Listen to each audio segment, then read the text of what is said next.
단 한 글자도 뚫지 못했습니다. 미국, 영국, 프랑스, 독일, 이스라엘, 지구상에서 가장 강력한 정보기관 5곳이 동시에 백기를 내걸었습니다. 이란 전쟁에 미국이 한눈판 사이에 포착된 북한의 기이한 움직임, 북한의 신형 암호 앞에 미군 가족 철수까지 준비하던 절망적인 상황이었습니다. 그런데 대한민국은 그 암호를 풀지 않고 이겼습니다. 한국의 30cm급 초정밀 위성이 외벽에 아주 작은 흔들림을 포착해냈고 그 안에서 40조 원의 비자금 내역과 숙청 명부를 통째로 털어버린 겁니다. 겁에 질린 김정은이 용산으로 긴급 연락을 보내왔습니다. 제발 이번 한 번만 넘어갈 수 없겠소? 서울 1,000만 명이 아무것도 모른 채 잠든 그 밤 도대체 무슨 일이 벌어졌는지 지금 공개합니다. 용산입니다.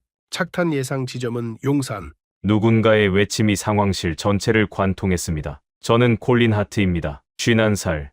미국 국방부 정보분석국에서 26년을 보낸 사람이죠. 그 26년 동안 저는 한 번도 의심해 본 적이 없었습니다. 미국의 기술력이면 지구상 어떤 암호든 뚫을 수 있다는 것을요. 그 확신이 가루가 되는데 정확히 36시간이 걸렸습니다. 금요일 아침 7시. 버지니아주 랭글리 중앙정보국 본부 지하 3층. 형광등이 파랗게 켜진 상황실 안에 모니터 6대가 빼곡히 들어차 있었습니다. 그중 제일 큰 화면에 붉은 곡선 하나가 떠올랐습니다. 북한 함경북도 무수달리에서 출발의 동해를 가로지르고 한반도 한복판을 뚫는 궤적이었습니다. 끝점이 찍힌 곳은 서울 용산구 국방부 청사. 1,000만 명이 살아 숨쉬는 도시 한가운데였습니다. 손에 들린 종이컵 커피에서 김이 올라왔는데 한 모금도 넘기질 못했습니다. 옆자리 분석관이 수치를 읽어 내려갔습니다. 시뮬레이션 적중 확률 98%, 탄두 무게 추정 600kg, 그리고 한마디가 더 붙었습니다.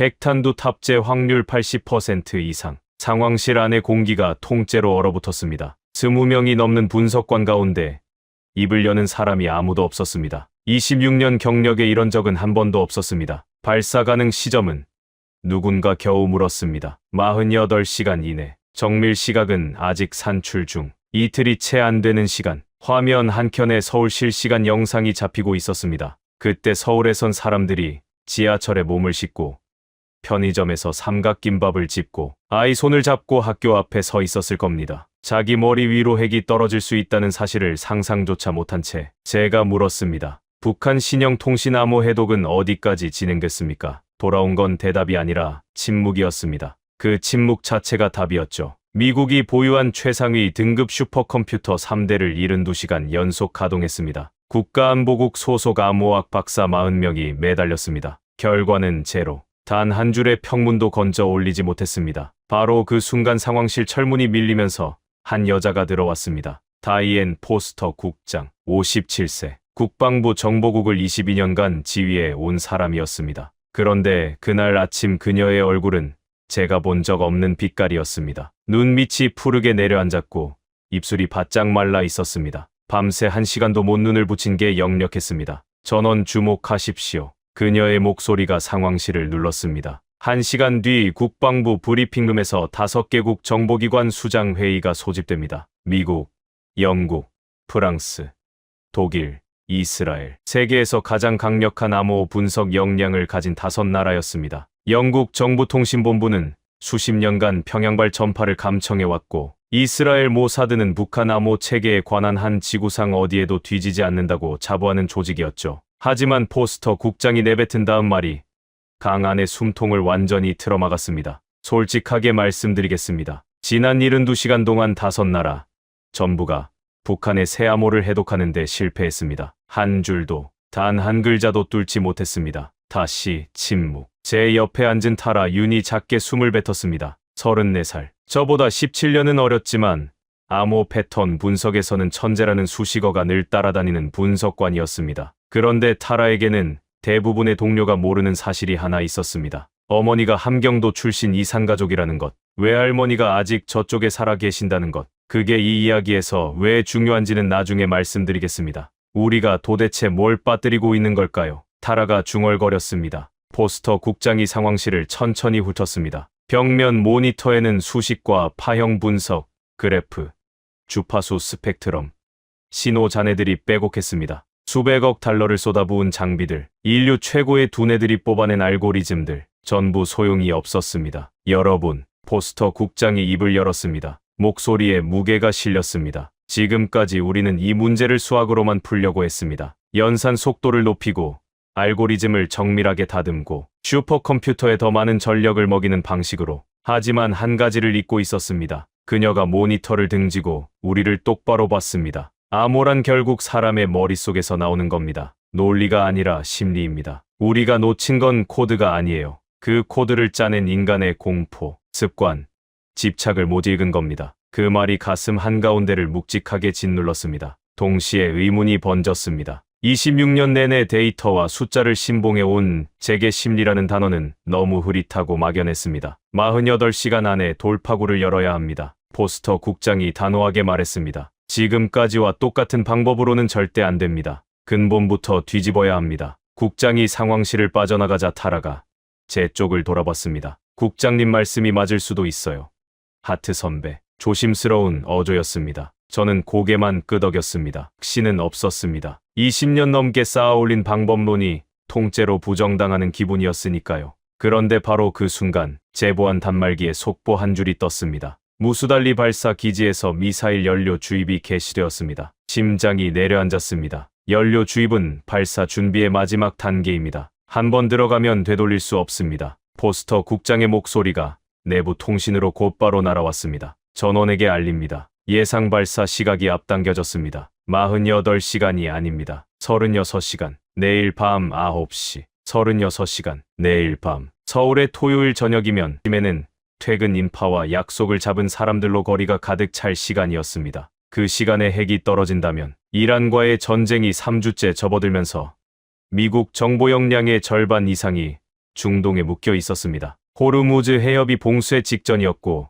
항공모함 3척이 페르시아만에 떠 있었습니다. 한반도에 투입할 여력이 턱없이 부족한 상황에서 북한은 정확히 이 순간을 골라 판을 벌인 겁니다. 저는 모니터를 응시했습니다. 붉은 포물선이 여전히 화면 위에서 서울을 가리키고 있었습니다. 26년간 의심하지 않았던 확신이 금이 가기 시작한 순간이었습니다. 그때는 몰랐습니다. 이 균열이 제 인생 전체를 뒤흔들 사건의 출발선이라는 걸. 오전 9시. 국방부 긴급 브리핑룸은 숨소리조차 무거웠습니다. 오각형 배치의 회의 테이블 둘레로 5나라 정보기관 수장들이 자리를 잡았습니다. 저마다 앞에 암호화 통신 단말기와 노트북이 놓여 있었고 각국 보좌관들이 뒤편에 도열해 있었죠. 저도 포스터 국장 바로 뒤 보좌석에 앉았습니다. 타라 윤이 제 옆이었고 우리 둘은 요청이 들어오는 즉시 자료를 뽑아 건넬 태세를 갖추고 있었습니다. 포스터 국장이 먼저 말문을 열었습니다. 정리하겠습니다. 3일 전 북한이 통신 체계를 전면 교체했습니다. 기존에 축적한 패턴 데이터와는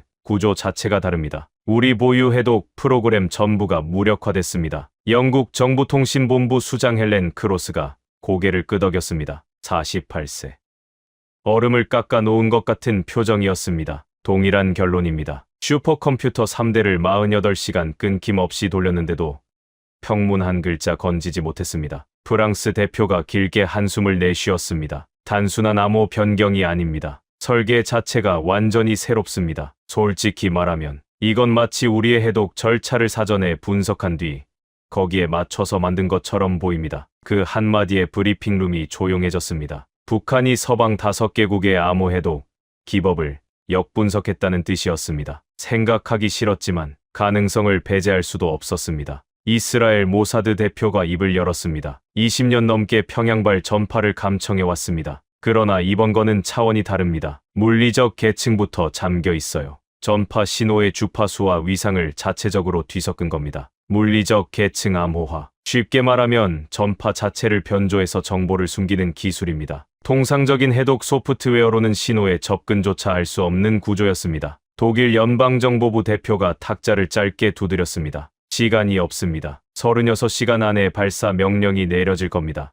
그 명령을 가로채서 해독하지 못하면 우리에겐 군사적 선택지밖에 남지 않습니다. 선제 타격. 그 말이 브리핑룸 공기를 뒤흔들었습니다. 무수달리를 먼저 치겠다는 뜻이었지만 그건 곧 전면전이었습니다. 휴전선 바로 너머의 수천 문의 장사정포가 서울을 겨누고 있었습니다. 선제 타격 한 발이 서울 전체를 화염 속에 집어넣을 수 있다는 걸 이 자리에 앉은 모든 사람이 알고 있었죠. 포스터 국장이 손을 들어 회의장을 눌렀습니다. 군사 옵션은 최후의 수단입니다. 우리가 지금 서 있는 자리는 정보전이고 거기서 답을 찾아야 합니다. 헬렌 크로스의 목소리가 칼날처럼 날아왔습니다. 방법이 뭡니까? 이 자리에 앉은 5나라가 전부 두 손을 들었습니다. 세계 최상급 암호학자들이 아무것도 해내지 못했어요. 대체 누가 이걸 풀 수 있다는 겁니까? 바로 그때 타라 윤이 자리에서 일어섰습니다. 34세 주니어 분석관이 5개국 정보기관 수장들 앞에서 발언권을 요청하는 건 상식 밖의 일이었습니다. 하지만 타라는 머뭇거리지 않았습니다. 한국입니다. 타라의 목소리가 브리핑룸을 가득 채웠습니다. 한국 국가정보원과 손을 잡아야 합니다. 모든 시선이 쏠렸습니다. 헬렌 크로스의 미간이 접혔습니다. 한국이요. 그쪽 기술 수준이 우리 5개국에 준한다고 보시는 건가요? 기술력 문제가 아닙니다. 타라가 곧바로 받아쳤습니다. 시각의 문제입니다. 한국과 북한은 70년 전까지 하나의 나라였습니다. 같은 언어를 쓰고 분단 이전의 역사와 문화를 공유합니다. 우리가 데이터 더미에서 결코 잡아낼 수 없는 맥락을 한국은 체득하고 있어요. 타라가 잠시 숨을 고르더니 목소리를 낮췄습니다. 제 어머니는 함경도에서 태어나셨습니다. 외할머니는 아직 저쪽에 살아 계세요. 생사도 모릅니다. 저는 북한을 그래프와 숫자로만 봐온 적이 없습니다. 브리핑룸이 물을 끼얹은 듯 조용해졌습니다. 누구도 곧바로 반박하지 못했습니다. 저는 타라의 말을 곱씹었습니다. 포스터 국장이 아까 상황실에서 했던 말이 겹쳐왔습니다. 암호는 수학이 아니라 심리라고, 코드가 아니라 사람을 읽어야 한다고. 그렇다면 북한 사람의 심리를 가장 깊이 이해할 수 있는 건 누구인가? 답은 하나였습니다. 포스터 국장이 잠시 눈을 감았다 떴습니다. 그리고 저를 불렀습니다. 하트스. 예, 국장님. 서울로 가십시오. 그녀의 눈이 제 눈을 뚫었습니다. 국가정보원과 직접 접촉해서 돌파구를 찾으세요. 남은 시간은 36시간입니다. 가슴이 쿵하고 바닥으로 꺼졌습니다. 서울. 지금 이 순간 핵미사일이 조준하고 있는 바로 그 도시. 거기로 날아가라는 겁니까? 포스터 국장이 덧붙였습니다. 앤드루스 기지의 공군 수송기가 대기 중입니다. 즉시 출발하세요. 그녀의 보안 단말기에서 전송음이 울렸습니다. 백승열이라는 팀장이 현지에서 당신을 기다릴 겁니다. 위성통신 분석 전문가 42세. 국정원 경력 20년.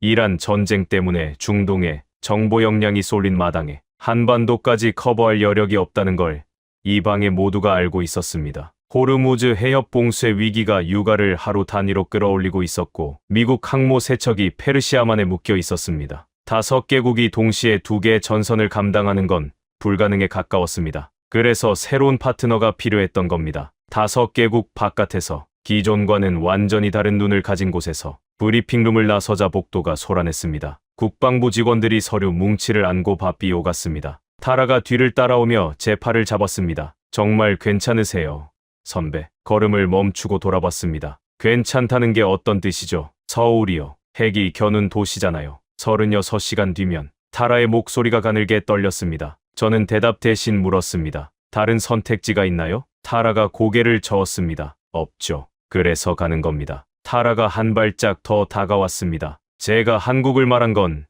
진짜로 가능성이 있다고 보기 때문이에요. 한국 사람들한테 북한은 적국이기 이전에 70년 전의 가족이에요. 그 시선이 데이터에는 없는 걸 잡아낼 수 있어요. 틀리면요. 제가 되물었습니다. 한국도 답을 못 찾으면. 타라는 대답하지 못했습니다. 그 질문은 제 머릿속에서도 끊이지 않고 있었으니까요. 복도 끝에서 공군 대령 계급장을 단 남자가 다가왔습니다. 하트 분석관이십니까? 앤드루스 기지 수송기가 대기 중입니다. 1시간 안에 이륙합니다. 서울까지 직항 14시간 소요됩니다. 14시간. 도착하면 남는 시간은 22시간. 과연 그 안에 뭔가를 해낼 수 있을까? 아니, 과연 제가 해낼 수 있는 사람이긴 한 걸까? 사무실에 돌아가 보안 노트북과 태블릿만 챙겼습니다. 26년간 쌓아온 북한 관련 자료가 통째로 들어있는 장비였습니다. 책상 위에 가족 사진이 놓여 있었습니다. 아내 로렌과 14살 딸 케이틀린. 작년 가을 버몬트에서 찍은 사진이었습니다. 단풍이 붉게 물든 배경 앞에서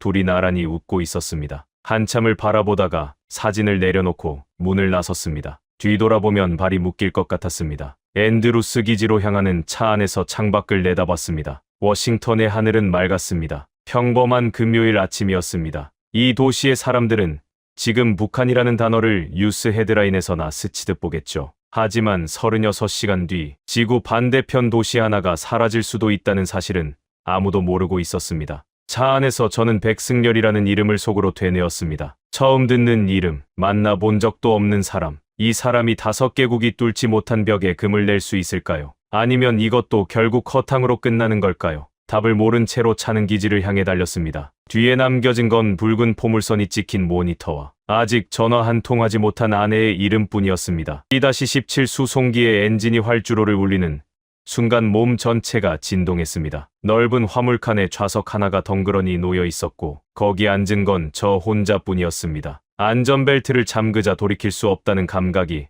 뱃속 깊은 곳을 눌렀습니다. 이륙 30초 전이라는 승무원의 안내가 흘렀고 창밖으로 워싱턴 DC의 불빛들이 미끄러지듯 멀어지기 시작했습니다. 익숙한 땅, 익숙한 방식, 익숙한 확신. 전부 뒤로 남겨지고 있었습니다. 1시간쯤 지났을 때 휴대전화를 꺼냈습니다. 로렌에게 전화를 걸어야 했습니다. 화면에 뜬 아내의 이름을 한참 들여다보다 통화 버튼을 눌렀습니다. 여보, 로렌의 목소리가 들렸습니다. 뉴스에서 북한 얘기가 나오던데. 알아. 최대한 흔들리지 않으려 했습니다. 갑자기 출장이 잡혔어. 어디로? 입이 열리지 않았습니다. 거짓말을 하기도 싫었고 진실을 꺼내기도 어려웠습니다. 서울이지. 로렌이 조용히 말했습니다. 당신 목소리만 들어도 알아요. 짧은 침묵이 흘렀습니다. 걱정하지 마. 제가 말했습니다. 금방 돌아올게. 콜린. 로렌의 목소리가 떨렸습니다. 무리하지 마요. 영웅 같은 거 안 해도 돼요. 그냥 살아서 돌아오면 돼. 눈을 감았습니다. 약속할게. 전화를 끊고 한참 동안 좌석에 가만히 앉아 있었습니다. 작년 가을 버몬트 숲길을 걷던 장면이 떠올랐습니다. 케이틀린이 낙엽을 밟으며 깔깔대고 로렌이 그 옆에서 웃고 있었습니다. 돌아갈 수 있을까? 만약 서울에서 미사일이 발사되면 생각을 거기서 끊었습니다. 더 가면 안 될 것 같았습니다. 화물칸은 고요했습니다. 엔진 울림만 몸 전체를 감싸고 있었고 고독과 사명감이 뒤엉킨 묘한 차분함이 찾아왔습니다. 태블릿에 불이 들어왔습니다. 포스터 국장의 메시지였습니다. 서울 도착 즉시 용산구 국가정보원으로 가십시오. 백승열 팀장이 대기 중입니다. 그 아래 프로필이 붙어 있었습니다. 백승열, 42세. 국정원 위성정보분석단장. 경력 20년. 그리고 한 줄이 눈에 박혔습니다. 아버지가 1990년대 탈북자 출신. 어린 시절을 접경 지역에서 보냄. 위성통신 분석 분야에서 독보적 성과. 탈북자의 아들. 휴전선 코앞에서 자란 사람. 북한이 단순한 데이터가 아니라 살과 피로 각인된 사람이었습니다. 과연 이 사람이 5개국이 모지언 자물쇠에 다른 열쇠를 갖고 있을까? 태블릿을 내려놓고 눈을 감았지만 잠이 올 리 없었습니다. 머릿속에서 지난 72시간이 빠르게 감겼습니다. 북한의 새 암호, 5개국의 항복, 연료 주입, 36시간이라는 시계. 왜 못 뚫었을까? 혼잣말이 새어나왔습니다. 슈퍼컴퓨터도 있었고 암호학 박사도 있었고 수십 년 축적 데이터도 있었습니다. 그런데 전부 무용지물이었습니다. 뭔가 근본적인 것을 빠뜨린 겁니다. 포스터 국장의 말이 다시 떠올랐습니다. 수학이 아니라 심리라고, 코드가 아니라 사람이라고. 태평양 위를 날아가는 동안 제가 아는 북한 지식을 처음부터 다시 펼쳐봤습니다. 김씨 왕조 3대 세습, 주체사상, 선군정치, 핵개발 연대기. 하지만 전부 보고서에서 읽은 것들이었습니다. 정리된 데이터였습니다. 거기에 살아있는 사람의 숨결은 없었습니다. 한국은 다를 겁니다. 한국인에게 북한은 교과서에 나오는 위협이 아니라 70년 전까지 한솥밥을 먹던 형제의 나라입니다. 지금도 같은 말을 쓰고 이산가족이 생사도 모른 채 나이 들어가는 곳. 데이터에서는 절대 잡히지 않는 그 결이 어쩌면 돌파구일 수 있습니다. 10시간쯤 지났을 때 승무원이 다가왔습니다. 식사하시겠습니까? 고개를 저었습니다. 입맛이 없었습니다. 커피만 부탁했습니다. 긴장되시죠? 승무원이 종이컵을 건네며 말했습니다. 공군에서 20년 복무한 사람이라고 했습니다. 저도 이런 임무는 처음 봅니다. 어떤 임무요? 한 사람이 전쟁을 막으러 날아가는 임무요. 그가 낮게 말했습니다. 쓴 웃음이 나왔습니다. 전 영웅이 아닙니다. 책상에 앉아서 숫자나 읽는 사람이에요.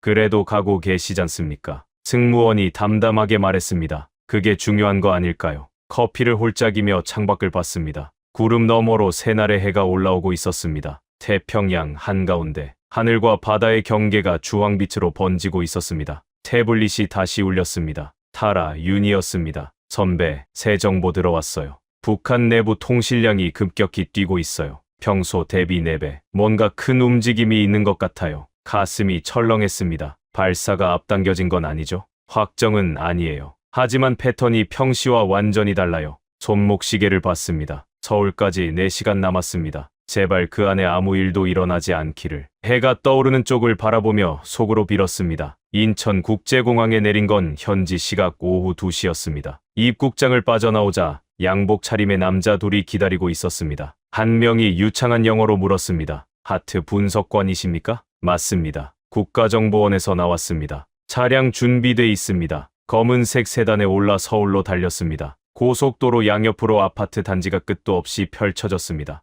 오후의 햇살 아래 평범한 금요일이 흘러가고 있었습니다. 사람들이 버스를 기다리고 카페에서 커피를 마시고 유모차를 밀며 산책하고 있었습니다. 이 도시가 36시간 뒤에 핵을 맞을 수도 있다는 걸 아는 사람은 창밖 어디에도 보이지 않았습니다. 시민들한테 알리지 않았나요? 제가 물었습니다. 운전하던 요원이 100m 너머로 저를 봤습니다. 아직입니다. 패닉이 더 위험합니다. 1000만 명이 동시에 대피하려 하면 도시 자체가 마비됩니다. 이해가 됐지만 가슴이 무거웠습니다. 아무것도 모르는 1000만 명, 그들의 평범한 오후가 창밖으로 흘러가고 있었습니다. 차가 용산구에 들어섰습니다. 국가정보원 본부는 밖에서 보면 생각보다 평범한 건물이었습니다. 보안 검색대를 지나 엘리베이터를 타고 지하 2층으로 내려갔습니다. 긴 복도 끝에 회의실 문이 있었고 그 문이 열렸습니다. 한 남자가 나왔습니다. 검은 뿔테 안경, 그 너머로 느껴지는 날카로운 시선. 체구는 크지 않았지만 서 있는 자세에 흔들림이 없었습니다. 악수를 건넸는데 손이 차가웠습니다. 하지만 쥐는 힘에 단단함이 있었습니다. 처음 뵙겠습니다. 백승열입니다. 위성정보 분석단을 맡고 있습니다. 통역 요원이 영어로 옮겼습니다. 저는 고개를 숙여 인사했습니다. 시간이 없으니 바로 들어가시죠. 백승열이 몸을 돌려 회의실로 안내했습니다. 문 안쪽에 대형 스크린 6개가 벽면을 가득 메우고 있었고 각 화면마다 데이터 흐름이 쉬지 않고 지나가고 있었습니다. 위성 사진, 신호 분석 그래프, 암호 패턴 조각들. 저희도 3일간 북한 신형 암호에 매달렸습니다. 백승열이 화면을 바라보며 말했습니다. 결과는 마찬가지였습니다. 한 줄도 못 뚫었어요. 의자에 앉으며 한숨이 나왔습니다. 여기도 막힌 건가? 수만 킬로미터를 날아왔는데 같은 벽 앞에 선 건가? 하지만 백승열의 눈빛이 달라졌습니다. 모니터 불빛이 그의 안경에 반사되어 번뜩였습니다. 완전히 다른 길을 하나 찾았습니다. 그 한마디에 심장이 한 박자 건너뛰었습니다. 앞에 놓인 리모컨을 들어 올리는 백승열의 손가락이 화면을 바꿨습니다. 거기에 뭐가 떴는지 그건 다음 이야기입니다. 화면에 뜬 세 글자를 보는 순간 숨이 멎었습니다. 비자금. 한글이었지만 의미를 이해하는데 1초도 걸리지 않았습니다. 통역 요원이 영어로 옮기기도 전에 제 눈이 화면에 못 박혔습니다. 그 아래로 단어 2개가 더 떠 있었습니다. 최고, 그리고 스위스. 이걸 어떻게 알아냈습니까? 제 목소리가 떨리고 있었습니다. 백승열이 제 쪽을 돌아보며 희미하게 웃었습니다. 거꾸로 설명해 드리겠습니다. 결과부터 보시고 방법은 천천히 풀어드리죠. 그가 화면을 바꿨습니다. 복잡한 파형 그래프가 나타났습니다. 시간축을 따라 불규칙한 높낮이가 이어지는데 어떤 구간에서는 짧고 긴 진동이 규칙적으로 반복되고 있었습니다. 이건 새벽 2시 40분부터 포착된 신호입니다. 백승열이 특정 구간을 확대했습니다. 얼핏 보면 모스 부호처럼 보이죠? 고개를 끄덕였습니다. 짧은 충격과 긴 충격이 번갈아 나타나는 패턴이었습니다. 구식 타자기 소리입니다. 백승열이 말했습니다. 요즘 세상에 누가 타자기를 씁니까? 컴퓨터를 놔두고. 이유는 하나밖에 없어요. 네트워크에 연결된 순간 해킹 위험이 생기니까. 타자기는 완전히 독립된 장치입니다. 그 위에 뭘 치든 외부에서 접근할 수 없죠. 그러니까 컴퓨터로는 남길 수 없는 무언가를 타자기로 작성했다는 겁니까? 맞습니다. 이 문서일 겁니다. 백승열이 다른 파일을 열었습니다. 타자기 자판은 글자마다 미세하게 다른 진동을 만들어냅니다. 무게가 다르고 위치가 다르니까요. 저희는 그 차이를 분석해서 어떤 글자가 입력됐는지 역추적했습니다. 화면에 한글 문자들이 하나씩 떠올랐습니다. 완전한 문장은 아니었지만 단어 몇 개가 선명했습니다. 비자금, 최고, 스위스. 제가 처음 본 바로 그 단어들이었습니다. 잠깐만요. 제가 손을 들었습니다. 타자기 소리를 잡아냈다는 건 건물 안에 음파를 밖에서 포착했다는 뜻입니까? 도대체 어떻게요? 백승열이 리모컨을 눌러 다시 화면을 전환했습니다. 위성 사진 하나가 떠올랐습니다. 북한 함경북도 무수달리 미사일 기지, 발사대와 연료 탱크, 관제 건물들이 칼로 오려놓은 것처럼 선명했습니다. 아리랑 7호가 어제 새벽 촬영한 사진입니다. 백승열이 설명했습니다. 해상도 30cm, 지면에 놓인 신문의 활자도 판독 가능한 수준이에요. 하지만 저희가 본 건 사진이 아닙니다. 백승열의 목소리가 한 톤 낮아졌습니다. 진동입니다. 진동이요? 아리랑 7호에는 레이저 간섭계가 탑재돼 있습니다. 원래 용도는 지진 감지인데 저희는 이걸 다르게 활용했어요. 백승열이 화면을 확대했습니다. 건물 표면에서 나오는 미세한 떨림을 잡아낸 겁니다. 사람이 걷는 진동, 기계가 돌아가는 진동, 벽을 타고 빠져나오는 음파까지. 암호화된 전파 신호는 막을 수 있어도 물리적 진동은 숨길 수 없습니다. 그 순간 머릿속에서 뭔가가 번쩍했습니다. 암호를 풀 필요가 없다. 전파를 뚫는 대신 건물이 떠는 것을 읽으면 된다. 완전히 다른 차원의 접근이었습니다. 그러니까 관제실 안에서 무슨 일이 벌어지는지 밖에서 알 수 있다는 겁니까? 제 목소리가 빨라졌습니다. 정확한 대화 내용까지는 모릅니다. 백승열이 고개를 끄덕이며 말했습니다. 하지만 얼마나 많은 사람이 움직이는지, 어떤 장비가 돌아가는지, 타자기처럼 특정 소리를 내는 물체가 무엇인지는 분석할 수 있습니다. 저는 의자 등받이에서 몸을 앞으로 기울였습니다. 26년간 정보 분석을 해왔지만 이런 발상은 처음이었습니다. 위성으로 벽 너머의 소리를 읽는다. 5개국이 암호를 정면으로 뚫으려고 슈퍼컴퓨터를 돌리는 동안 한국은 아예 다른 문을 열어버린 겁니다. 이 아이디어는 어디서 나온 겁니까? 제가 물었습니다. 백승열이 잠시 멈칫했습니다. 안경 너머 눈빛이 잠깐 먼 곳을 향했습니다. 접경 지역에서 자랄 때 아버지가 늘 말씀하셨습니다. 그가 조용히 말했습니다. 벽 너머 소리를 들을 줄 알아야 산다고. 아버지는 90년대에 두만강을 건너오신 분이에요. 북쪽에서 30년 넘게 사셨죠. 위성으로 벽 너머를 듣겠다는 생각, 거기서 시작됐습니다. 그 말이 가슴 한쪽에 깊이 박혔습니다. 데이터 너머에 사람이 있고 기술 너머에 역사가 있었습니다. 포스터 국장이 말한 심리라는 단어가 이 순간 비로소 구체적인 형체를 갖췄습니다. 백승열이 다시 키보드를 두드렸습니다. 새 화면이 떴습니다. 시간대별 진동 패턴 그래프였습니다. 어젯밤 11시부터 오늘 새벽 4시까지 관제실 건물의 떨림을 기록한 겁니다. 특정 구간에서 진동이 급격히 치솟는 부분이 있었습니다. 새벽 1시 30분, 백승열이 그 구간을 손가락으로 가리켰습니다. 이 시간에 관제실 내부에서 격렬한 신체 움직임이 잡혔습니다. 최소 20명 이상이 동시에 움직였어요. 회의였을까요? 다툼이었을 겁니다. 백승열의 목소리가 한층 낮아졌습니다. 진동 곡선을 보면 급격한 변이가 많습니다. 의자가 뒤집히는 충격, 무거운 물체가 바닥에 떨어지는 파형. 일반적인 회의에서는 나올 수 없는 수치예요. 발사를 앞두고 내부에서 충돌이 벌어지고 있다는 뜻이었습니다. 모두가 한 방향을 보고 있는 게 아니었습니다. 그리고 하나 더. 백승열이 다른 시간대의 데이터를 열었습니다. 오늘 오전에 포착된 건데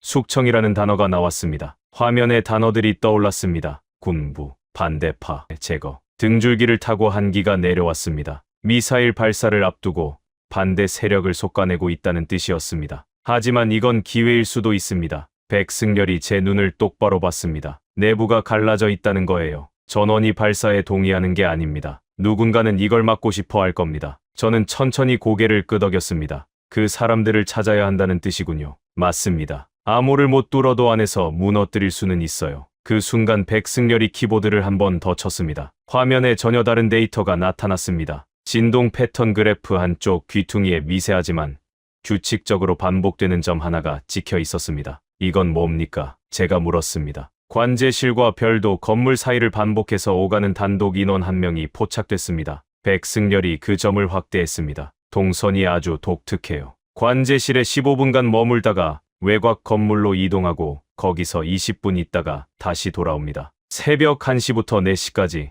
이 패턴을 정확히 4번 반복했어요. 수상합니다. 매우 수상하죠. 백승열이 고개를 끄덕였습니다. 다른 인원들과 동선이 전혀 겹치지 않습니다. 혼자서 움직이고 특정 건물만 왕복합니다. 누군지는 아직 모릅니다. 하지만 뭔가 남들 모르게 하는 일이 있는 사람이에요. 저는 그 작은 점을 바라봤습니다. 위성이 수백 킬로미터 상공에서 잡아낸 한 사람의 발걸음. 그 사람이 누구인지, 무엇을 하고 있는지 아직은 알 수 없었습니다. 하지만 직감이 말했습니다. 이 점이 중요하다고. 나중에 이 이야기의 어딘가에서 다시 등장할 거라고 백승열이 화면을 정리하며 말했습니다. 단순한 발사 명령이 아닙니다.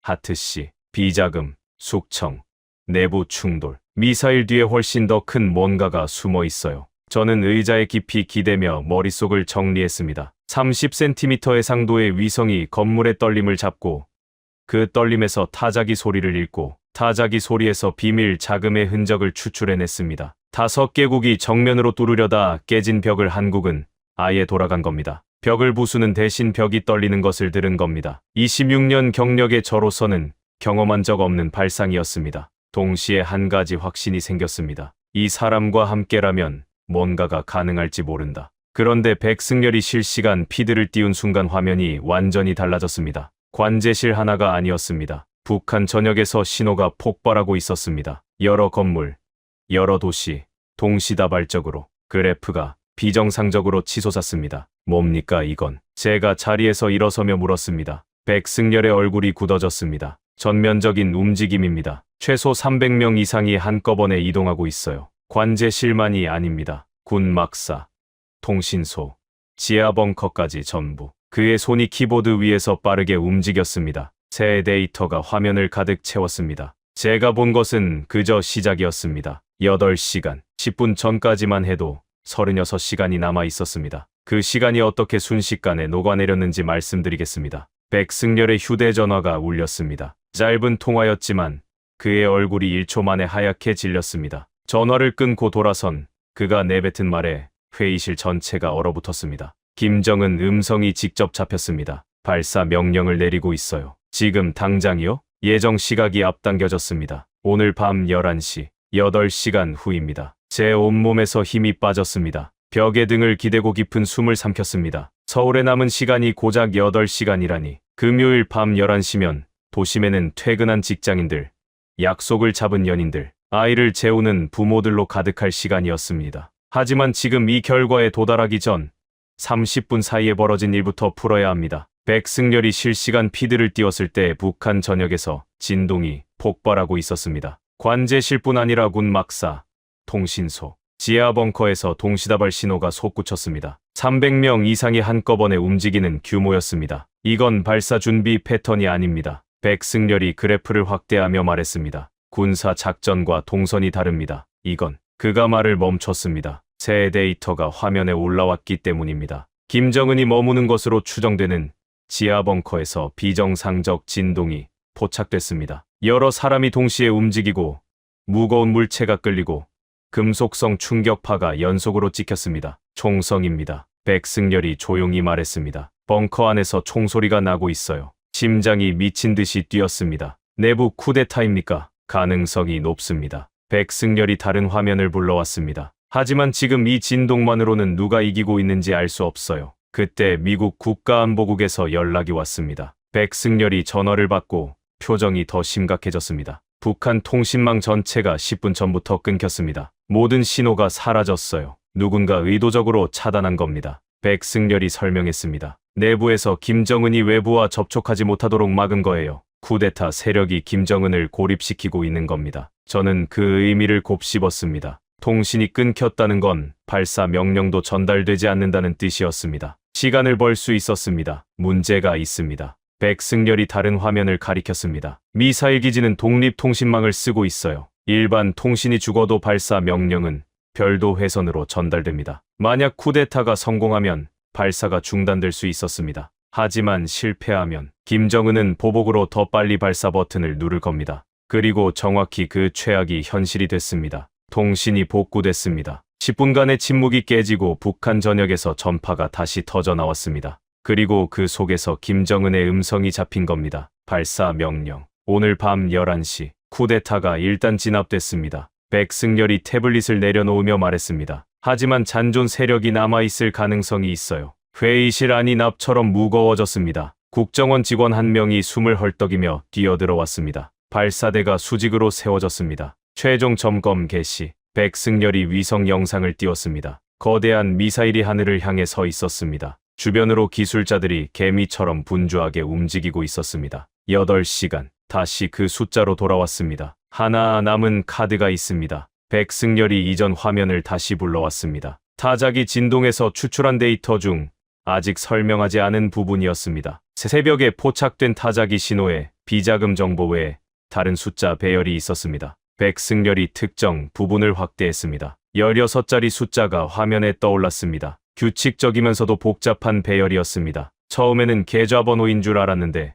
구조가 다릅니다. 이게 뭘까요? 제가 물었습니다. 미사일 기지의 긴급 중단 코드일 가능성이 있습니다. 백승열의 목소리가 낮아졌습니다. 독재자라고 해서 통제력을 영원히 유지할 수 있는 건 아닙니다. 김정은도 자기가 제거될 상황에 대비해 비상장치를 만들어뒀을 겁니다. 유사시에 발사를 멈출 수 있는 일종의 보험이죠. 그걸 기록해 둔 겁니다. 타자기로. 해킹이 불가능한 물리적 매체, 확실합니까? 백승열이 솔직하게 대답했습니다. 아닙니다. 하지만 지금 우리에게 다른 패가 없어요. 저는 그 16자리 숫자를 바라봤습니다. 이게 맞으면 미사일이 멈춥니다. 틀리면 북한이 우리의 감청 사실을 알아채고 발사를 더 앞당길 수 있습니다. 성공과 파멸이 같은 동전의 양면에 놓인 도박이었습니다. 전송하려면 미사일 기지 통신망에 접근해야 합니다. 백승열이 말했습니다. 우리한테는 그 권한이 없어요. 미국 국가안보국에 요청하겠습니다. 제가 보안 태블릿을 꺼냈습니다. 그쪽은 북한 군사망 침투 능력이 있습니다. 포스터 국장에게 긴급 메시지를 보냈습니다. 상황 설명과 함께 16자리 숫자를 첨부했습니다. 답장은 3분 만에 왔습니다. 코드 전송 시도합니다. 결과는 15분 내에 확인 가능. 백승열에게 보여줬습니다. 그가 고개를 끄덕이며 R이랑 7호 실시간 피드를 띄웠습니다. 미사일 기지를 계속 모니터링하겠습니다. 코드가 작동하면 뭔가 변화가 있을 겁니다. 15분이 15시간처럼 느껴졌습니다. 화면만 뚫어지게 바라봤습니다. 진동 패턴, 위성 영상, 전파 신호, 모든 데이터를 동시에 분석했습니다. 아무 변화도 없었습니다. 안 됐습니다. 백승열이 조용히 말했습니다. 코드가 작동하지 않았어요. 머릿속이 하얘졌습니다. 마지막이라고 믿었던 카드가 꺾인 순간이었습니다. 그때 태블릿에 새 메시지가 떴습니다. 포스터 국장이었습니다. 하트스. 코드 전송 실패. 북한 시스템이 거부했습니다. 하지만 흥미로운 일이 벌어졌습니다. 코드를 입력하자 시스템이 자동으로 다른 파일을 토해냈습니다. 암호화되지 않은 원본 데이터입니다. 지금 분석 중. 저는 그 메시지를 읽고 또 읽었습니다. 다른 파일이요. 무슨 파일이죠? 잘못된 코드가 빗장을 열었습니다. 열쇠는 틀렸는데 금고가 열린 겁니다. 실패가 뭔가를 터뜨렸습니다. 그게 뭔지는 아직 몰랐습니다. 하지만 포스터 국장의 메시지에 담긴 흥미로운 이라는 단어가 심장을 다시 뛰게 했습니다. 백승열이 제 표정을 읽고 물었습니다. 뭔가 왔습니까? 코드는 실패했습니다. 제가 말했습니다. 그런데 그 실패가 다른 문을 열었을 수도 있어요. 백승열의 눈이 번뜩였습니다. 우리 둘 다 화면을 응시한 채 다음 메시지를 기다렸습니다. 시계는 멈추지 않았습니다. 밤 11시까지 7시간 남짓. 서울의 하늘 아래서 1000만 명이 아무것도 모른 채 금요일 저녁을 보내고 있을 시간이었습니다. 포스터 국장의 다음 메시지가 도착하기 전에 먼저 온 것은 대피 명령이었습니다. 하트스. 주한미군 가족 전원 철수 명령이 내려졌습니다. 마지막 수송기가 1시간 뒤 출발합니다. 당신도 지금 즉시 공항으로 가십시오. 태블릿 화면을 들여다보며 한동안 움직이지 못했습니다. 떠날 수 있었습니다. 공항까지 차로 40분. 수송기에 올라타면 끝이었습니다. 안전한 곳으로 돌아갈 수 있었습니다. 백승열에게 화면을 보여줬습니다. 미국이 철수한답니다. 백승열이 쓴웃음을 지었습니다. 당연하죠. 자국민 보호가 우선이니까요. 당신은요? 제가 물었습니다. 대피하지 않습니까? 백승열이 창밖을 봤습니다. 해가 기울기 시작한 서울의 하늘이 주황빛으로 물들고 있었습니다. 나갈 데가 없습니다. 그가 담담하게 말했습니다. 여기가 제 집이에요. 아내도, 아이도, 부모님도 전부 서울에 있습니다. 저만 빠져나갈 수 없어요. 그 말에 가슴 한가운데가 멍하게 내려앉았습니다. 저는 선택지가 있는 사람이었습니다. 비행기 한 대면 벗어날 수 있었죠. 하지만 백승열은 달랐습니다. 이 도시의 1000만 명과 끝까지 함께할 사람이었습니다. 저는 천천히 고개를 저었습니다. 안 갑니다. 뭐라고요? 떠나지 않겠습니다. 분명하게 말했습니다. 아직 끝나지 않았어요. 백승열이 저를 바라봤습니다. 그의 눈빛에 무언가 달라진 게 느껴졌습니다. 놀라움도 아니고 감사도 아닌 더 깊은 무엇이었습니다. 같은 배에 탄 사람만이 주고받을 수 있는 시선이었습니다. 그럼 같이 끝까지 가보죠. 백승열이 말했습니다. 바로 그 순간 태블릿에 대용량 파일이 쏟아져 내렸습니다. 포스터 국장이 보낸 것이었습니다. 코드 전송이 실패하면서 북한 시스템이 토해낸 암호화되지 않은 원본 데이터. 백승열이 파일을 열었습니다. 화면에 펼쳐진 건 상상을 초월하는 양의 문서였습니다. 은행 계좌 명세, 해외 송금 내역, 비밀 계약서, 그리고 사진. 수백 장의 사진이었습니다. 이게 뭡니까? 제가 물었습니다. 백승열이 문서를 빠르게 훑어 내려갔습니다. 손가락이 마우스 위에서 점점 느려졌고 얼굴이 굳어갔습니다. 김정은의 비자금 전체 내역입니다. 백승열의 목소리가 떨렸습니다. 스위스, 룩셈부르크, 케이맨 제도. 그가 계산기를 두드렸습니다. 합산 300억 달러, 300억 달러. 한화로 40조 원이 넘는 돈이 세계 곳곳에 숨겨져 있었습니다. 더 있습니다. 백승열이 다음 폴더를 열었습니다. 숙청 명단. 지난 10년간 제거된 사람들의 기록이에요. 사진까지 첨부돼 있습니다. 화면을 봤습니다. 수백 명의 얼굴이 스쳐 지나갔습니다. 군복을 입은 장성들, 양복 차림의 관료들, 심지어 혈연으로 보이는 가족 구성원들까지 전부 김정은의 명령으로 사라진 사람들이었습니다. 백승열이 설명을 덧붙였습니다. 이건 김정은이 만들어 둔 보험입니다. 자기가 제거될 경우를 대비해서 측근들의 범죄 증거를 따로 묻어둔 거예요. 나를 건드리면 너희도 끝장이다라는 협박용 장치죠. 잘못된 코드가 이 트랩 도어를 열어버린 겁니다. 그가 허탈하게 웃었습니다. 자기가 만든 보험이 자기 무덤이 된 셈이에요. 이 정보가 북한 내부로 흘러들어가면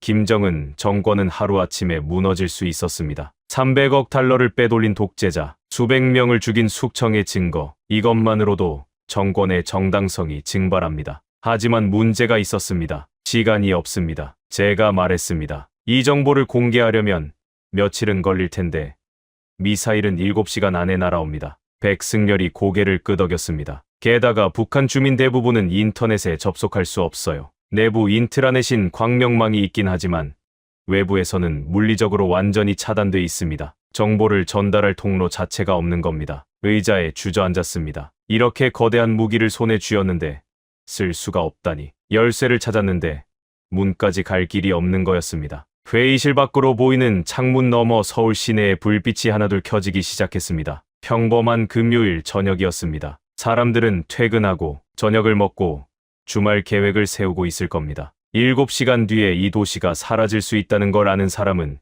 이지아 회의실 안에 몇 명뿐이었습니다. 휴대전화가 울렸습니다. 로렌이었습니다. 화면을 바라보다 받지 못했습니다. 뭐라고 말해야 할지 몰랐으니까요. 살아있다고, 괜찮다고, 곧 돌아간다고, 어떤 말도 거짓이 될 것 같았습니다. 하트씨. 백승열이 제 어깨에 손을 얹었습니다. 우리가 할 수 있는 건 다 했습니다. 포기하자는 겁니까? 날카롭게 되물었습니다. 아닙니다. 백승열이 고개를 저었습니다. 현실을 직시하자는 겁니다. 지금 손에 든 패로는 이길 수 없어요. 저는 다시 화면을 봤습니다. 비자금 명세서, 숙청 명단, 사진들, 정권을 통째로 뒤집을 수 있는 폭탄인데 투하할 방법이 없었습니다. 그때 화면에 새로운 경보가 떴습니다. 북한 내부 통신량이 또다시 폭증하고 있었습니다. 직원이 급히 보고했습니다. 여러 지역에서 동시다발적으로 신호가 올라오고 있습니다. 백승열이 화면을 확인했습니다. 평양, 함흥, 청진, 원산,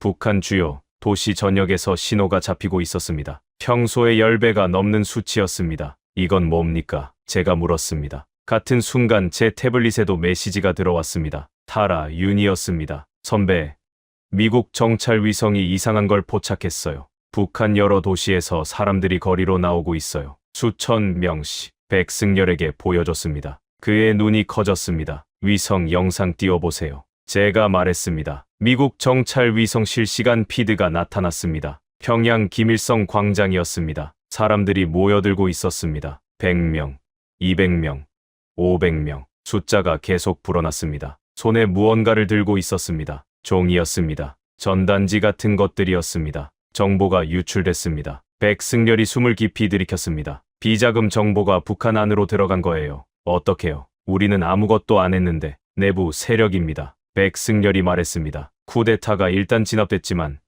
잔존 세력이 살아남아서 정보를 퍼뜨린 겁니다. 함흥, 청진, 원산, 다른 도시 영상도 확인했습니다. 모든 곳에서 같은 일이 벌어지고 있었습니다. 사람들이 거리로 쏟아져 나오고 있었습니다. 하지만 이것만으로 미사일을 막을 수 있을까요? 제가 물었습니다. 백승열이 침묵했습니다. 확신이 없는 게 분명했습니다. 민중이 아무리 들고 일어나도 미사일 기지는 독립통신망으로 움직이고 있었습니다. 발사 명령은 이미 내려진 상태였습니다. 거리의 함성이 발사 버튼까지 닿을 수 있을까? 아무도 장담할 수 없었습니다. 시계를 봤습니다. 밤 11시까지 6시간. 우리 손에는 300억 달러어치의 폭탄이 있었고 북한 거리에는 수천 명이 나와 있었고 미사일은 하늘을 향해 서 있었습니다. 퍼즐 조각은 전부 있는데 맞추는 방법을 모르는 상태. 그것이 그 순간 우리가 서 있던 자리였습니다. 발사 10분 전, 저는 회의실 바닥에 주저앉아 있었습니다. 등이 차가운 벽에 붙어 있었고 화면에는 카운트다운 숫자가 찍혀 있었습니다. 10분, 600초. 이 숫자가 0이 되면 서울은 끝입니다. 어떻게 여기까지 왔는지 말씀드리겠습니다. 시간을 2시간 전으로 되돌립니다. 밤 8시 50분. 백승열과 저는 회의실 바닥에 나란히 앉아 있었습니다. 둘 다 탈진한 상태였습니다. 벽 위 화면에는 발사 카운트다운이 2시간 10분을 가리키고 있었습니다. 20년간 이 일을 하면서 느낀 건데요. 백승열이 조용히 말했습니다. 정보는 힘이지만 사람이 없으면 아무 소용없어요. 저는 그를 돌아봤습니다. 지금 우리 손에는 위성도 있고 진동 데이터도 있고 300억 달러 비자금 파일도 있습니다. 백승열이 말을 이었습니다. 하지만 결정을 내리는 건 결국 사람이에요. 북한 군인들, 관료들, 장성들. 그 사람들이 움직여야 뭔가 바뀝니다. 맞는 말이었습니다. 우리는 줄곧 기술에 매달려 왔습니다. 슈퍼컴퓨터, 위성, 암호해독. 하지만 정작 중요한 건 사람의 마음이었습니다. 후회 안 하세요? 백승열이 물었습니다. 떠날 수 있었는데 솔직히 두려웠습니다. 로렌의 얼굴이, 케이틀린의 웃음소리가 자꾸 떠올랐습니다. 하지만 동시에 이상한 평온함도 느꼈습니다. 후회 안 합니다. 제가 대답했습니다. 옳은 자리에 있는 것 같아요. 백승열이 처음으로 희미하게 웃었습니다. 그때 제 머릿속에 하나가 스쳤습니다. 거리로 나온 수천 명의 북한 주민, 내부에서 살아남은 쿠데타 세력, 그리고 우리 손에 쥔 비자금 파일과 숙청 명단, 퍼즐 조각들이 겹쳐지기 시작했습니다. 군부에 직접 보내면 어떻습니까? 제가 벌떡 일어서며 말했습니다. 백승열이 올려다봤습니다. 뭐려? 비자금 파일, 숙청 명단, 사진 전부. 미사일 기지의 독립통신망은 못 뚫어도 군부 고위층 개인 연락망은 다릅니다. 코드 전송할 때 시스템이 토해낸 파일 안에 군부 고위층 연락처도 있었잖아요. 백승열의 눈빛이 바뀌었습니다. 있었습니다. 암호화 안 된 채로 30명에게 동시에 쏩니다. 비자금 300억 달러 증거, 숙청 사진 전부. 누가 보냈는지가 문제인데 외부에서 온 정보는 안 먹힙니다. 백승열이 바로 짚었습니다. 적국이 보낸 거라고 치부하면 끝이에요. 그래서 내부에서 온 것처럼 위장해야 합니다. 제가 말했습니다. 쿠데타 세력이 살아남아서 정보를 퍼뜨렸다고 했잖아요. 우리도 그들인 척하는 겁니다. 내부 고발자처럼. 백승열의 표정이 달라졌습니다. 가능합니다. 북한 군부 내부 통신 양식을 흉내낼 수 있어요. 하지만 누구 이름으로 보냅니까? 저는 숙청 명단을 다시 열었습니다. 수백 개의 이름이 줄줄이 나열돼 있었습니다. 그 중 하나에 눈이 꽂혔습니다. 오광석, 인민군 총참모장, 작년에 숙청된 것으로 알려진 인물이었습니다. 이 사람으로 합시다. 제가 화면을 가리켰습니다. 죽은 걸로 알려진 총참모장 이름으로 보낸다고요? 백승열이 되물었습니다. 죽었다고 알려진 최고위 장성이 살아서 내부 고발을 한다면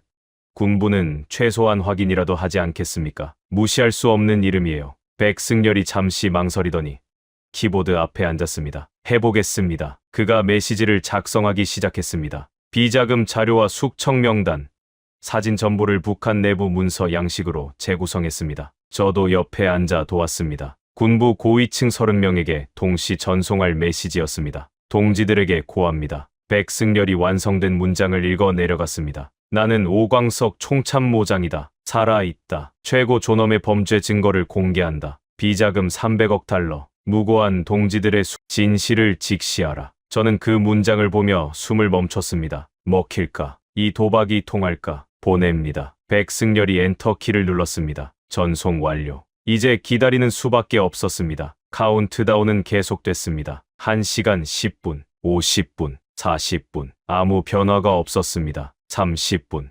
20분. 여전히 침묵. 화면 속 미사일은 하늘을 찌르고 서 있었고 기지 주변에서는 기술자들이 분주하게 오가고 있었습니다. 안 되는 건가요? 제가 불안하게 중얼거렸습니다. 백승열이 대답하지 않았습니다. 15분. 그때 화면이 깜빡였습니다. 북한 내부 통신망에 새로운 신호가 올라온 겁니다. 직원이 외쳤습니다. 군부 긴급회의가 소집됐습니다. 평양 인민무력부 건물에서요. 백승열이 위성 영상을 띄웠습니다. 고위 장성들이 속속 건물 안으로 들어가고 있었습니다. 20명이 넘었습니다. 움직이고 있어요. 제가 말했습니다. 하지만 카운트다운은 10분까지 내려와 있었습니다. 시간이 없었습니다. 다시 현재로 돌아옵니다. 발사 10분 전. 제가 바닥에 주저앉아 있던 바로 그 순간 무수달리 미사일 기지 위성 영상에서 이상한 일이 벌어졌습니다. 발사대 주변에서 분주하게 움직이던 기술자들이 전원 동작을 멈췄습니다. 마치 누군가 정지 버튼을 누른 것처럼 관제실에서 긴급 통신이 포착됐습니다. 백승열이 진동 분석 화면을 확인하며 말했습니다. 카운트다운 8분. 숨을 죽이고 화면을 바라봤습니다. 7분, 6분. 발사대가 내려가고 있습니다. 직원이 외쳤습니다. 화면 속에서 하늘을 향해 서 있던 거대한 미사일이 천천히 눕기 시작했습니다. 수직에서 수평으로 자세가 해제되고 있었습니다. 멈췄습니다. 백승열이 떨리는 목소리로 말했습니다. 발사가 중단됐어요. 저는 그 순간을 믿을 수 없었습니다. 정말로 멈춘 건가? 정말로 끝난 건가? 다리에 힘이 풀려 바닥에서 일어설 수조차 없었습니다. 평양에서 긴급 방송이 송출되고 있습니다. 다른 직원이 보고했습니다. 백승열이 북한 방송 신호를 가로챘습니다. 화면에 한 남자가 나타났습니다. 50대. 인민군 장성 제복을 입고 있었습니다. 나는 오광석 총참모장이다. 제 심장이 멈추는 것 같았습니다. 오광석.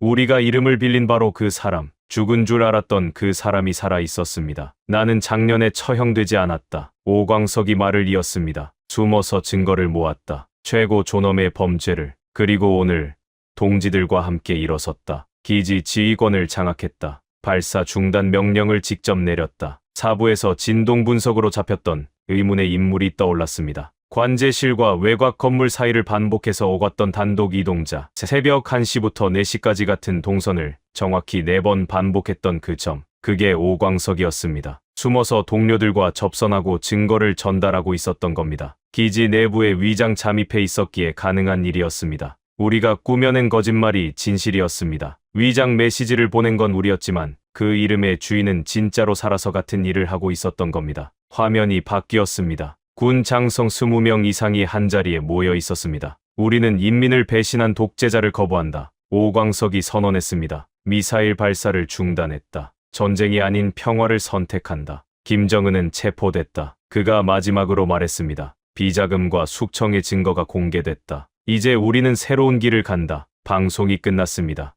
회의실이 침묵에 잠겼습니다. 아무도 말을 잇지 못했습니다. 백승열이 천천히 의자에 주저앉았습니다. 끝났어요. 그가 말했습니다. 정말로 끝났습니다. 저도 힘이 빠져 그 자리에 무너졌습니다. 긴장이 풀리자 온몸이 떨렸습니다. 태블릿에 메시지가 쏟아지기 시작했습니다. 포스터 국장, 타라윤, 백악관, 국방부 모두가 확인을 요구했습니다. 떨리는 손으로 답장을 보냈습니다. 확인합니다. 발사 중단, 쿠데타 성공, 위기 종료. 회의실 바깥에서 환호성이 터졌습니다. 국정원 직원들이 서로 껴안고 소리를 질렀습니다. 백승열이 제게 다가왔습니다. 하트씨, 당신 덕분입니다. 고개를 저었습니다. 아닙니다. 당신이 진동을 읽어내지 않았으면 시작조차 못했어요. 그리고 오광석이 살아있지 않았다면 아무것도 바뀌지 않았을 겁니다. 위성이 벽 너머를 들었고 죽은 사람의 이름을 빌렸고 실패한 코드가 금고를 열었습니다. 계획대로 된 건 하나도 없었습니다. 전부 빗나갔는데 그 빗나간 것들이 겹치면서 기적이 됐습니다. 창밖을 봤습니다. 서울 시내의 불빛이 평화롭게 빛나고 있었습니다. 이 도시의 사람들은 자기들이 얼마나 위험했는지 결코 모를 겁니다. 하지만 괜찮았습니다. 그들이 안전하다는 것, 그것만으로 충분했습니다. 며칠 뒤 북한에서 새로운 방송이 나왔습니다. 임시정부 구성, 비핵화 협상 개시 선언. 국제사회가 놀라움과 환영으로 반응했습니다. 하지만 진짜 이야기는 세상에 알려지지 않았습니다. 서울 지하 회의실에서 두 사람이 바닥에 앉아 나눈 대화도, 엔터키 하나에 1000만 명의 운명을 건 순간도 아무도 몰랐습니다. 6개월 뒤 스위스 제네바에서 열린 시상식 소식이 들려왔습니다. 하지만 그건 다음 이야기입니다. 50개국 정보기관 대표들이 기립박수를 보냈습니다. 스위스 제네바 국제회의장, 백승열이 단상에 올라 트로피를 받아들었습니다. 세계 정보기관 협의회 특별상, 미국의 포스터 국장도, 영국의 헬렌 크로스도 자리에서 일어나 손뼉을 치고 있었습니다. 하지만 제가 진짜 기억하는 건 그날 밤이 아닙니다. 시상식보다 훨씬 전, 위기가 끝나고 며칠 뒤 서울에서의 마지막 저녁이었습니다. 백승열과 함께 한강 다리 위에 서 있었습니다. 난간에 팔을 기대고 서울의 야경을 내려다봤습니다. 수백만 개의 불빛이 강물 위에 흩뿌려져 있었습니다. 일주일 전 이 도시는 핵 공격 직전이었습니다. 지금은 택시 경적 소리와 치킨집 간판 불빛이 평화롭게 어우러지고 있었습니다. 이상하죠. 백승열이 난간에 기대며 말했습니다. 결국 암호를 끝내 풀지 못했는데 위기가 해결됐어요. 그게 가장 중요한 교훈인 것 같습니다. 제가 말했습니다. 기술만으로는 안 되더라고요. 사람을 읽어야 했어요. 강바람이 불었습니다. 3월의 찬 공기였지만 나쁘지 않았습니다. 다리 위로 연인들이 지나갔고 자전거를 탄 배달원이 바쁘게 달려갔습니다. 이 사람들은 모릅니다. 자기들이 얼마나 가까이 벼랑에 섰었는지. 하지만 그래서 괜찮았습니다. 모르는 채로 일상을 살 수 있다는 것 자체가 우리가 지킨 거였으니까요. 이제 어떻게 하실 건가요? 백승열이 물었습니다. 워싱턴으로 돌아갑니다. 가족이 기다리고 있어요. 잠시 말을 멈추었다가 이었습니다. 하지만 뭔가 달라질 것 같습니다. 어떻게요? 26년간 저는 책상 앞에만 앉아 있었습니다. 데이터만 보고 숫자만 믿었죠. 이번에 배웠어요. 진짜 중요한 건 사람이라는 걸. 그들의 두려움, 희망, 용기 말입니다. 백승열이 미소를 지었습니다. 좋은 분석관이 되겠네요. 아닙니다. 고개를 저었습니다. 더 나은 사람이 되고 싶습니다. 포스터 국장이 서울로 날아왔을 때도 같은 이야기를 했습니다. 그녀가 저와 백승열의 손을 잡으며 말했습니다. 두 분이 세상을 바꿨습니다. 우리가 한 건 정보를 나눈 것뿐입니다. 제가 대답했습니다. 세상을 바꾼 건 북한 사람들이에요. 거리로 나온 시민들, 일어선 장성들, 그들이 직접 움직인 겁니다. 호텔방에서 최종 보고서를 작성했습니다. 지난 사흘간의 모든 것을 기록했습니다. 하지만 마지막 문단에서 손이 멈췄습니다. 뭐라고 써야 이 경험을 담을 수 있을까? 한참을 고민하다 이렇게 적었습니다. 우리는 암호를 풀지 못했다. 하지만 승리했다. 기술이 아니라 사람이 답이었다. 한국의 독특한 시각, 북한 내부의 용기 있는 사람들, 그리고 국경을 넘은 신뢰가 판을 뒤집었다. 가장 강력한 무기는 슈퍼컴퓨터가 아니라 서로를 이해하려는 마음이다. 인천공항에서 워싱턴행 비행기를 탈 때 백승열이 배웅을 나왔습니다. 악수 대신 포옹을 나눴습니다. 처음 만났을 때의 차가운 악수와는 전혀 다른 온기였습니다. 또 만나죠. 백승열이 말했습니다. 반드시요. 제가 대답했습니다. 이번에 우리가 만든 건 단순한 협력이 아닙니다. 신뢰예요. 그건 쉽게 사라지지 않습니다. 비행기가 이륙했습니다. 창밖으로 서울이 점점 작아졌습니다. 한강이 은빛 실처럼 구불거렸고 아파트 불빛들이 보석 가루처럼 흩어져 있었습니다. 떠나는 게 아니라 연결되는 느낌이었습니다. 집에 도착하자 로렌과 케이틀린이 공항에서 기다리고 있었습니다. 케이틀린이 달려와 품에 안겼습니다. 아빠, 영웅이 됐어요? 웃으며 딸의 머리를 쓰다듬었습니다. 아니야. 아빠는 그냥 옳은 일을 했을 뿐이야. 그리고 좋은 친구를 만났어. 그날 밤 오랜만에 깊이 잠들었습니다. 악몽도 없었습니다. 꿈속에서 다시 한강 다리 위에 서 있었습니다. 백승열이 옆에 있었고 서울의 불빛이 강물 위로 평화롭게 일렁이고 있었습니다. 그리고 6개월이 흘러 제네바 시상식이 끝난 뒤였습니다. 복도에서 백승열을 불렀습니다. 승열 씨, 축하합니다. 하트 씨. 백승열이 반갑게 손을 내밀었습니다. 여기까지 오셨어요? 당연하죠. 웃었습니다. 하지만 사실 축하만 하러 온 건 아닙니다. 백승열의 표정이 진지해졌습니다. 무슨 일이죠? 주변을 둘러본 뒤 그를 빈 회의실로 데려갔습니다. 보안 태블릿을 꺼내 화면을 보여줬습니다. 중국입니다. 조용히 말했습니다. 지난 3개월간 중국이 새 암호 체계를 만들었습니다. 북한 것보다 100배는 복잡해요. 다음 화면을 띄웠습니다. 어제부터 대만 해협에서 이상 신호가 잡혔습니다. 중국 군함 30척이 동시에 움직이고 있어요. 백승열의 얼굴이 굳었습니다. 침공 준비입니까? 확실하지 않습니다. 하지만 미국, 일본,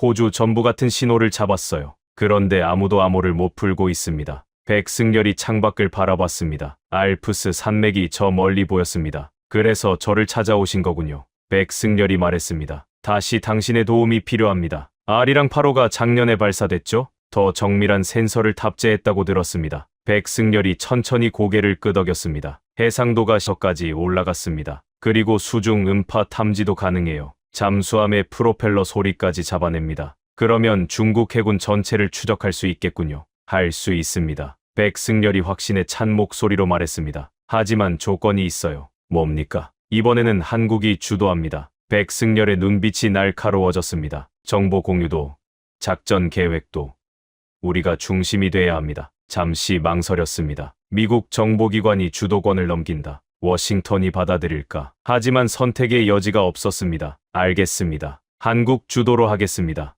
백승열이 손을 내밀었습니다. 그럼 다시 한번 해봅시다. 악수를 나눴습니다. 6개월 전 서울 지하 회의실에서 처음 맞잡았던 그 손이었습니다. 그때는 차가웠는데 이번에는 따뜻했습니다. 그날 밤 워싱턴으로 긴급 보고서를 보냈습니다. 제목은 간단했습니다. 작전명 태평양의 눈. 한국 주도 다국적 정보 작전 제안. 사흘 뒤 백악관 승인이 떨어졌습니다. 일주일 후 서울 국가정보원 작전실에 10개국 분석관들이 모였습니다. 미국, 일본, 호주, 영국, 캐나다, 프랑스, 독일, 인도, 싱가포르, 필리핀. 전원이 한국의 지휘 아래 움직이기로 합의했습니다. 백승열이 브리핑을 시작했습니다. 여러분, 48시간이 있습니다. 저는 그 말을 듣고 속으로 웃었습니다. 또 48시간이라니 너무 쉽게 물러나요. 백승열의 이 한마디가 모든 걸 뒤집었습니다. 하지만 그 순간이 오기까지의 이야기를 먼저 해야 합니다.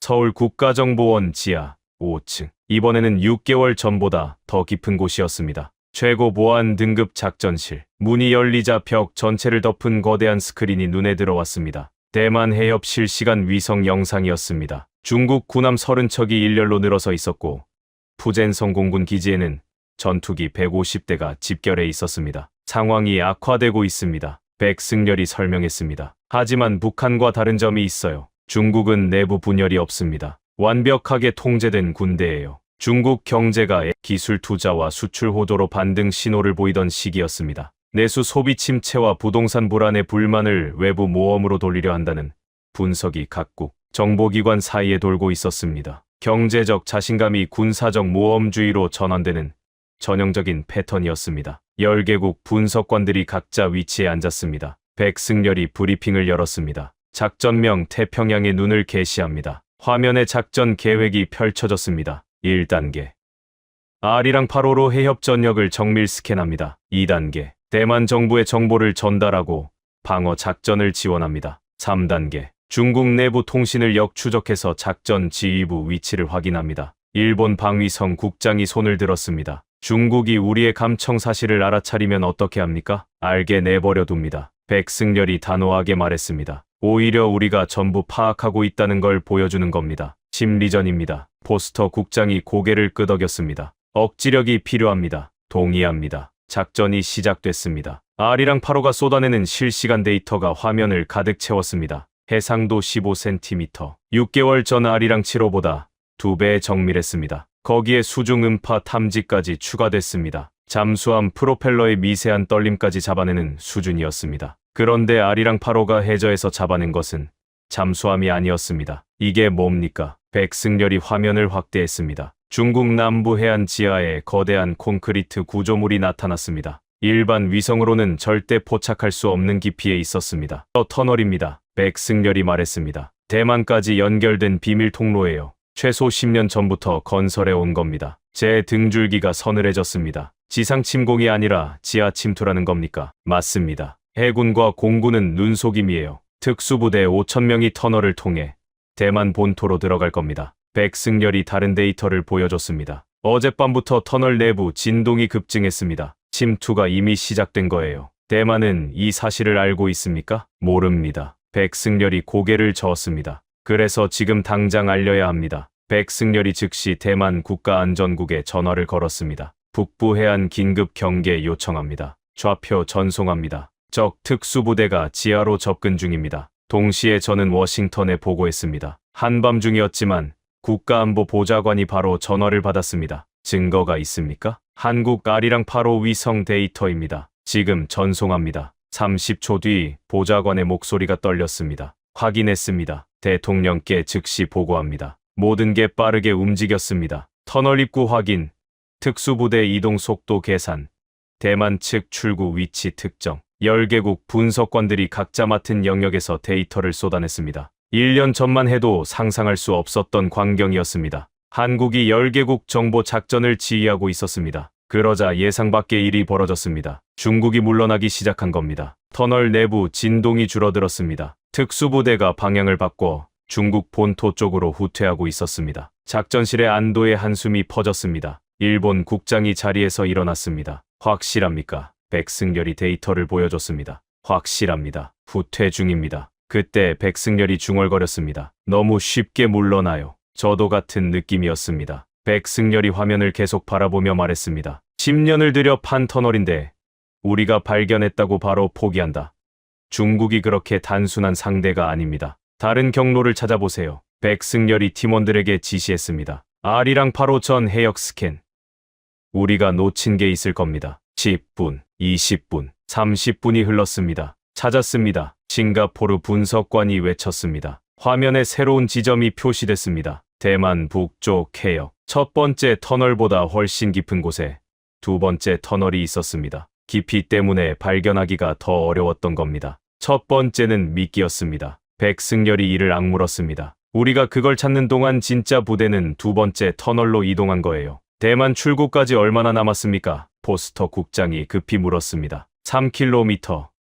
현재 속도면 2시간 후 도착합니다. 호주 분석관이 계산 결과를 보고했습니다. 백승열이 다시 대만에 긴급 연락을 넣었습니다. 북부 해안 좌표를 전송하고 봉쇄 작전을 요청했습니다. 동시에 중국 작전 지휘부를 무력화해야 했습니다. 하트씨, 백승열이 저를 봤습니다. 미국 국가안보국의 사이버 공격팀을 동원할 수 있습니까? 이론적으로는 가능합니다. 하지만 전쟁 행위로 간주될 수 있어요. 지금이 전쟁 직전입니다. 백승열이 단호하게 말했습니다. 선택하십시오. 사이버 공격이냐, 실제 전쟁이냐. 보안 전화를 들었습니다. 워싱턴 국가안보국으로 연결했습니다. 사이버 작전 승인을 요청합니다. 목표는 중국 군사 지휘망. 3분이 지났습니다. 가장 긴 3분이었습니다. 됐습니다. 작전명 드래곤 슬레이어. 즉시 개시합니다. R이랑 8호가 베이징에서 500km 떨어진 산악지대의 군사 벙커를 정밀 스캔했습니다. 통신 안테나 위치, 전력 공급선, 환기구, 모든 약점이 드러났습니다. 데이터를 미국 사이버팀에 전송했습니다. 그리고 기다렸습니다. 미국 사이버팀이 중국 군사망을 뚫는 동안, 대만군이 터널 출구를 에워싸는 동안 우리는 화면 앞에서 숨을 죽이는 것밖에 할 수 없었습니다. 중국 지휘부 통신 두절됐습니다. 미국 분석관이 보고했습니다. 사이버 공격이 성공한 겁니다. 벙커에서 모든 신호가 사라졌습니다. 지휘부는 이제 터널 속 특수부대와 연락할 수 없었습니다. 대만군이 터널 출구를 봉쇄했습니다. 일본 분석관이 외쳤습니다. 위성 영상에 대만 해병대가 터널 출구를 에워싼 모습이 보였습니다. 장갑차, 헬기, 병력 1000명, 완벽한 포위망이었습니다. 이제 선택해야 합니다. 백승열이 말했습니다. 나오거나 안에서 굴거나. 10분이 지났습니다. 20분, 30분. 터널 출구에서 움직임이 포착됐습니다. 중국 군인들이 손을 들고 나오기 시작했습니다. 1명,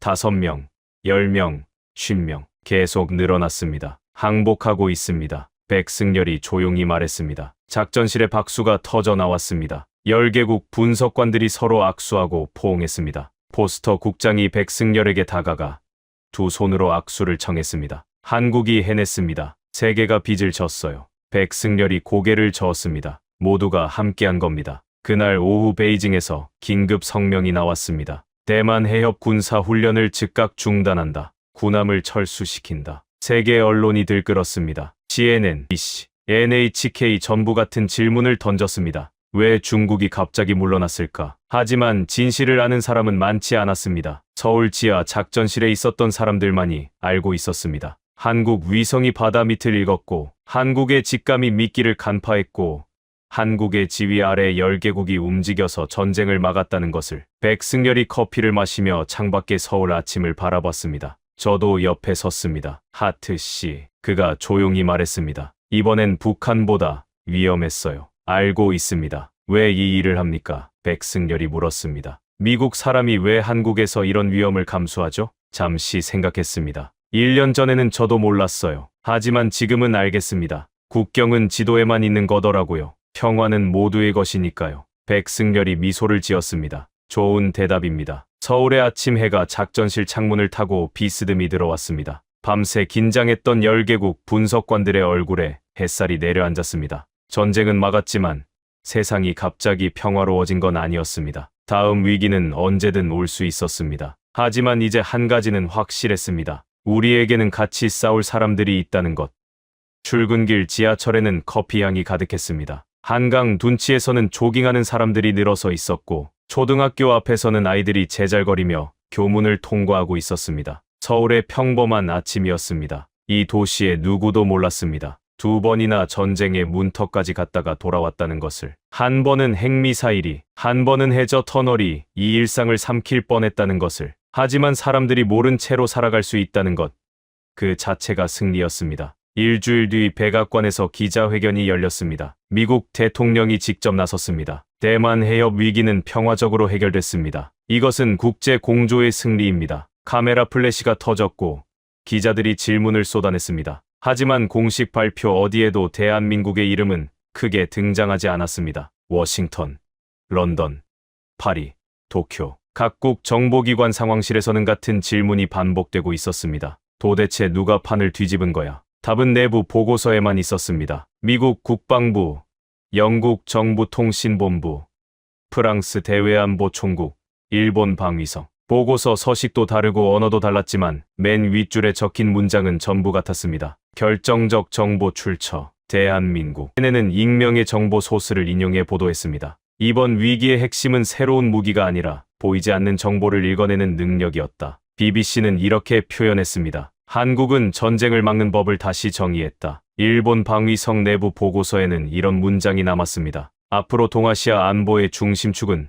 더 이상 단일 강대국이 아니다. 며칠 뒤 국제안보학회에서 한 노교수가 발표를 했습니다. 백발의 70대 학자였습니다. 40년간 정보전을 연구해 온 사람이었죠. 이전까지 정보전은 더 많이 훔치는 게임이었습니다. 그가 말했습니다. 도청 장치를 더 많이 심고 서버를 더 깊이 뚫고 위성을 더 많이 쏘아 올리는 경쟁이었죠. 하지만 이번에 목격한 것은 완전히 다른 차원입니다. 더 깊이 이해하는 싸움이었습니다. 데이터 너머의 움직임, 신호 너머의 공포, 권력 뒤에 숨은 균열. 그것을 읽어낸 건 슈퍼컴퓨터가 아니라 사람의 눈이었습니다. 발표 자료의 마지막 장에 문장 하나가 조용히 적혀 있었습니다. 아리랑 위성, 전쟁을 멈춘 최초의 눈. 저는 그 문장을 보고 잠시 손을 멈췄습니다. 수많은 기술이 동원됐고 수많은 나라가 참여했습니다. 하지만 판을 바꾼 건 결국 하나였습니다. 벽 너머를 듣겠다는 발상, 데이터 뒤에 숨은 사람을 읽겠다는 시선. 한국은 그것을 해냈습니다. 그리고 떠벌리지 않았습니다. 그날 이후 세계 정보기관들의 협력 방식이 달라졌습니다. 한국의 분석을 먼저 보자. 이 말이 새로운 관행이 됐습니다. 공식, 프로토콜에 적힌 건 아니었습니다. 하지만 실무 현장에서는 누구나 알고 있었습니다. 위성으로 벽 너머를 읽는 나라, 건물의 떨림에서 타자기 소리를 추출하는 나라, 암호를 풀지 않고도 전쟁을 막는 나라. 그 나라의 분석이 가장 먼저 필요하다는 것을 조용히, 아무 홍보도 없이 대한민국은 자리를 잡았습니다. 전쟁을 막는 나라, 총을 쥐지 않고 판을 바꾸는 나라. 백승열에게 전화를 걸었습니다. 워싱턴의 밤이었고 서울은 아침이었습니다. 보고서 다 봤어요. 백승열이 말했습니다. 결정적 정보 출처 대한민국. 뉴스에는 안 나왔지만요. 그게 더 낫지 않습니까? 제가 웃었습니다. 떠들지 않는 게 진짜 강한 거예요. 하트씨 답다운 말이네요. 백승열도 웃었습니다. 1년 전에는 그런 말 안 하셨을 텐데 맞는 말이었습니다. 1년 전에 저는 데이터만 믿는 분석관이었습니다. 숫자와 그래프 뒤에 사람이 있다는 걸 몰랐습니다. 벽 너머에 소리가 있다는 걸 상상하지 못했습니다. 승열씨, 제가 말했습니다. 우리가 한 건 결국 뭐였을까요? 짧은 침묵 뒤에 백승열이 대답했습니다. 사람들이 평범한 하루를 살 수 있게 한 거 아닐까요? 지하철 타고 커피 마시고 아이들 학교에 데려다 주는 그 하루요. 저는 창밖을 봤습니다. 워싱턴에도 아침이 오고 있었습니다. 로렌이 부엌에서 커피를 내리고 있었고 케이틀린이 교복을 입고 현관문을 나서고 있었습니다. 또 전화하겠습니다. 제가 말했습니다. 언제든요. 백승열이 말했습니다. 전화를 끊고 책상 앞에 앉았습니다. 최종 보고서의 마지막 줄이 아직 비어 있었습니다. 모든 데이터를 정리하고 모든 경위를 기술한 뒤 마지막 한 문단이 남아 있었습니다. 뭐라고 쓸까? 한참을 고민했습니다. 지난 1년이 떠올랐습니다. 랭글리 지하 상황실에서 붉은 포물선을 처음 본 순간, 수송기 안에서 혼자 태평양을 건너던 밤, 백승열이 건물의 떨림을 보여줬을 때의 전율, 바닥에 주저앉아 카운트다운을 세던 10분, 한강 다리 위에서 나눈 대화, 그리고 10개국이 서울에 모여 함께 싸운 밤, 천천히 키보드를 두드렸습니다. 우리는 세상을 구한 것이 아니다. 그저 사람들이 평범한 하루를 살 수 있게 했을 뿐이다. 그리고 그것이 가장 어려운 일이었다. 마침표를 찍고 의자에 기대었습니다. 창밖으로 워싱턴의 하늘이 맑게 트이고 있었습니다. 어딘가에서는 새로운 위기가 준비되고 있을 겁니다. 세상은 여전히 위험했습니다. 하지만 이제 한 가지는 확실히 알고 있었습니다. 우리에게는 기술만 있는 게 아니라 서로가 있다는 것. 그리고 벽 너머의 소리를 들을 줄 아는 사람들이 있다는 것. 그것이 가장 강력한 무기라는 것을. 서울의 아침은 오늘도 평화로울 겁니다. 아무도 모르는 사이에 누군가가 그 평화를 지키고 있으니까요. 지금까지 미국 정보분석관 콜린 하트와 한국 국정원 백승열의 사연 어떠셨나요?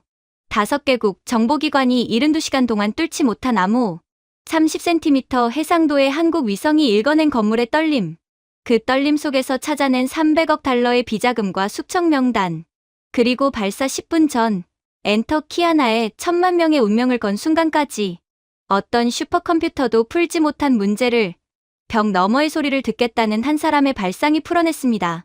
접경 지역에서 자란 탈북자의 아들이 위성으로 하늘에서 땅을 읽고 26년 경력의 미국 분석관이 숫자 대신 사람을 믿기로 선택한 것. 화려한 기술이 아니라 묵묵한 신뢰가 전쟁을 막았습니다. 세계 정보기관 내부 보고서 첫 줄에 적힌 문장은 지금도 같습니다. 결정적 정보 출처, 대한민국. 뉴스에는 나오지 않았지만 현장에서는 모두가 알고 있었습니다. 총 한 발 쏘지 않고 판을 뒤집은 나라가 어디인지. 이 이야기를 듣고 가슴이 뜨거워지셨다면 댓글에 통일 2글자만 남겨주세요. 그리고 아직도 우리나라의 진짜 힘을 모르는 분이 주변에 계시다면 이 영상을 공유해 주십시오.